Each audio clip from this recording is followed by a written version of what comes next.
Hi, I'm Paul the DIY Guy, and you're watching That's PS. With Christmas just around the corner, everybody's gonna be looking for some last-minute gift ideas. And being Nerd Crafter, I've got lots of ideas for things you might want for the crafty person in your life. So this episode I'm gonna bring you Paul the DIY Guy's Christmas Gift Guide. Check it out.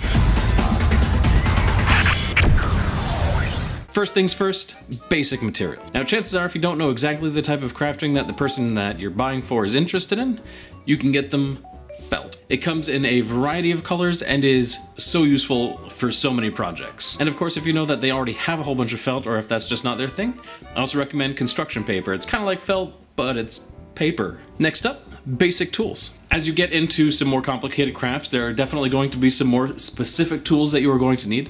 However, I find that for most of the things that I bring out, I am going to need a good pair of scissors. And even if they already have a good pair of scissors, having a second pair is always useful because you know, you don't always want to ruin your best pair of scissors on cutting paper or felt. And the other absolute must-have tool in my toolbox is a hot glue gun. There are a ton of ways you can attach one thing to another thing, and having a hot glue gun around makes that super simple. And of course, don't forget to grab a stash of glue sticks either, because having a hot glue gun with no sticks isn't particularly helpful. Now, if you think they've already got their basic crafting needs met and you're looking to get them into something new, then I've got 3 different areas that you can introduce them to. If they haven't tried it before, there's sewing. Now, to get started with this, I would recommend a basic sewing machine. They are a little bit pricey, but they kick the crap out of doing it by hand. Not that you can't do everything by hand, of course, but it takes forever. And if your crafter already has a sewing machine, then perhaps a sewing machine case. A case will keep a machine clean when you're not using it and make it easy to transport from one place to another. And if the person you're buying for is an absolute novice but is interested in getting into crafting, I highly recommend plastic canvas. It takes very little to get started with plastic canvas. All you really need is some canvas, some yarn,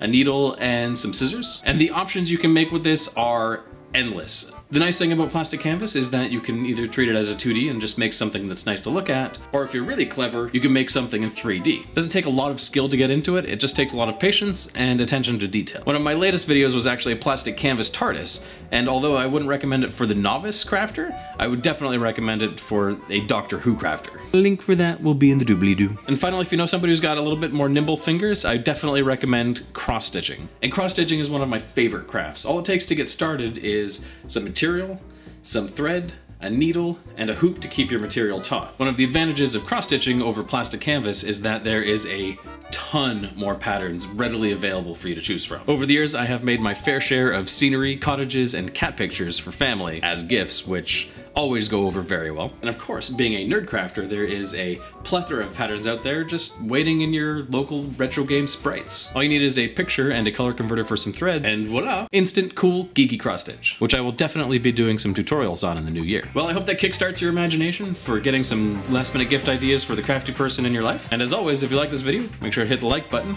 If you want to see more crafty goodness, make sure to hit that subscribe button. And if you are looking for some suggestions on a craft that I didn't cover here, of which there are many, leave a comment down below and I will do my best to help you out. And until I see you next, stay crafty, my friend.